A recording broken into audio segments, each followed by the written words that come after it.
Alongside these extra textural guitars, we do have all sorts of synths parts and piano parts. They're actually broadly left untouched. The only thing which I'm doing is using a little bit of the track spacer plugin to make sure it doesn't conflict too much with the guitars when they do, but also make sure that they have space. So that when they have space, they can have the full frequency spectrum to themselves. So, you know, if I were to solo what's going on synth-wise,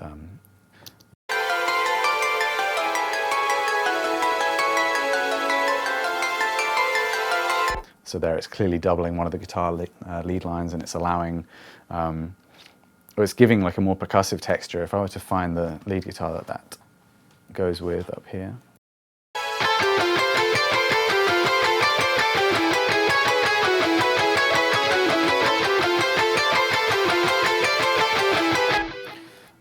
It can be very cool to double up on lead guitars with more percussive instruments like that, or sometimes like synths with quite a high level of portamento, so they're really kind of gliding between the notes, can be really cool, doubling up with lead guitars, and we do a lot of that on various songs on the album.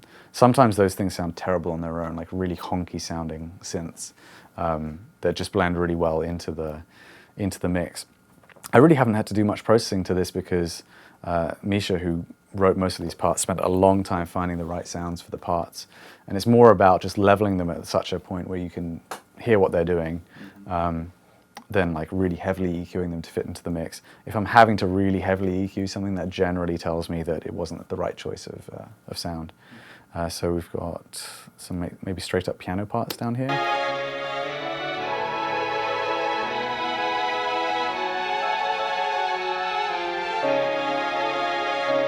So it says piano, but obviously that's not quite a piano. It must be some piano patch, probably with an omnisphere, I want to say. And there's some really quite advanced stuff going on in there harmonically, and Misha is extremely good at coming up with very cool layers like that that really add to the song. This song with none of those synth layers would be a very different sounding thing. It would be far more straightforward. But this really adds another layer of harmonic interest. We've also got the 8-bit samples, of course, that begin and end the song, which I believe was Misha and Jake together. And that's a version of the intro riff of the song, and you can hear those in isolation. Those are provided to me for the mix by them, just pretty much ready to go. There's very little needs doing to those. So.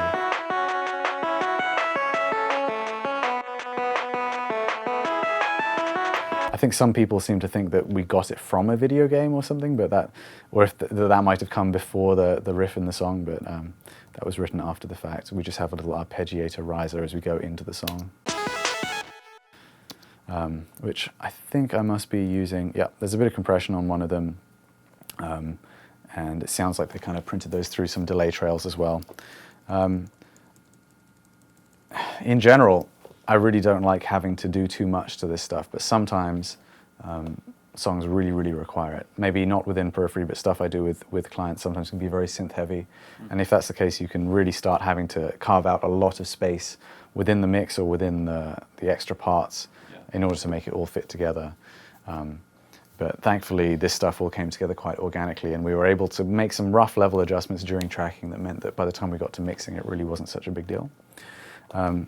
We did add one percussive element to the choruses, which is very quiet, and people probably haven't picked up on it just by listening to the song. But we did add a tambourine, courtesy of Superior Drummer, underneath the choruses, which to me added a bit of extra forward movement.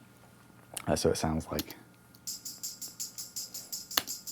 it's really not very interesting, but in the context, it adds some forward movement.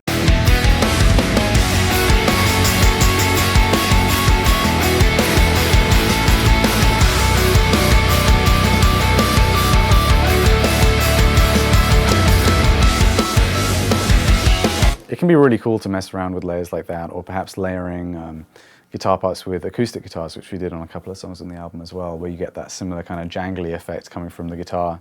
That can be very good for giving articulation to strummed parts with distortion, which typically can lack a lot of articulation. Tambourine was just a bit of fun there. I was kind of surprised that it made it to the final mix, but it's here in the session. And then to round out the kind of synth effects that we have going on here, there are some just big impact samples. I'm not really a fan of the traditional sub-drop style effect samples where you just get a sine wave kind of dipping down in volume. I really like things that are more cinematic in nature, that have like a real hard impact when they come in. So here's a good example of one, and I think this particular sample I've used on a huge amount of productions that I've done. Bands seem to really, really like this one. I'll show you what it sounds like.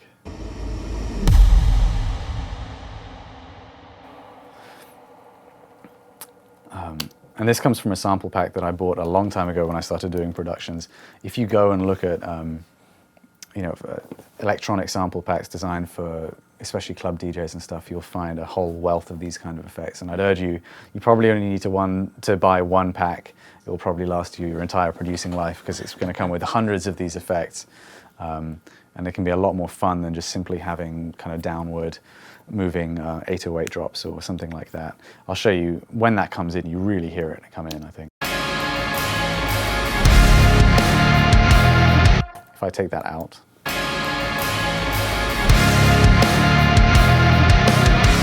it's just lacking some of that impact and front end energy. And that really doesn't require any EQ to sit in the mix. You could shape the envelope a little bit with some compression if you felt that it was sticking out too much or you wanted to really exaggerate it, but clearly here it just sat right in the mix and was all good to go.